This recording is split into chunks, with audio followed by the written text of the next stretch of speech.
Hello bachchon, let's see the question. The question is Hardy-Weinberg law can be used to predict inheritance in which of the following type। तो यहाँ पे question में पूछ रहा है कि हार्डी-वेनबर्ग लॉ जो है उसको हम लोग यूज कर सकते हैं to predict inheritance in which of the following type. तो option A is autosomal dominant, option B is autosomal recessive, option C is X linked dominant and option D is X linked recessive. तो यहाँ पे अगर हम Hardy-Weinberg की बात करें तो इनकी क्या थ्योरी थी। तो अगर हम हार्डी-वेनबर्ग की थ्योरी के बारे में बात करें तो हार्डी-वेनबर्ग थ्योरी जो थी उसका ये कहना था कि the genetic variation is remains constant, the genetic variation remains constant from generation to generation. तो यहाँ पे इनका ये कहना था कि जो जेनेटिक वेरिएशन होता है इट रिमेन्स कांस्टेंट। इन्होंने यहाँ पे एक इक्वेशन दिया था and it was represented as p square plus q square plus 2pq equals to 1। तो यहाँ पे इनका कहना था कि ये जो इक्वेशन है इट ऑलवेज रिमेन्स कांस्टेंट। यहाँ पे जो p था इट रिप्रेजेंटेड डोमिनेंट एलील और यहाँ पे जो q था it represented recessive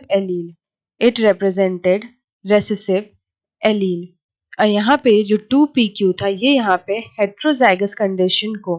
heterozygous alleles को यहाँ पे रिप्रेजेंट करता है। तो अगर हम यहाँ पे देखें तो हार्डी-वेनबर्ग का जो ये इक्वेशन था दिया हुआ ये यहाँ पे बेसिकली यूज होता था to determine the frequency of different genotype.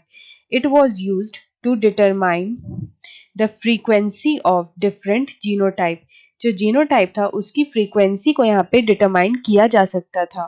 तो यहाँ पे हम बोल सकते हैं to determine the frequency of different genotypes.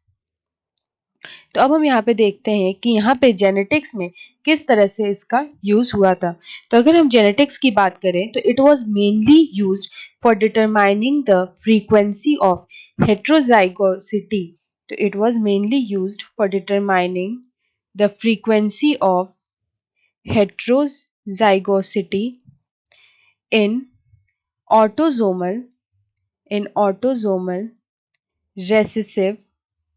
autosomal recessive heritable diseases या फिर डिसऑर्डर्स। तो यहाँ पे इस केस में सबसे ज़्यादा जो है वो एलील फ्रीक्वेंसी को फाइंड आउट करने में इसका यूज होता था। तो यहाँ पे अगर हम इस क्वेश्चन का करेक्ट आंसर देखें तो इस क्वेश्चन का करेक्ट आंसर हो जाएगा ऑप्शन बी जिसमें लिखा है ऑटोसोमल रेसेसिव।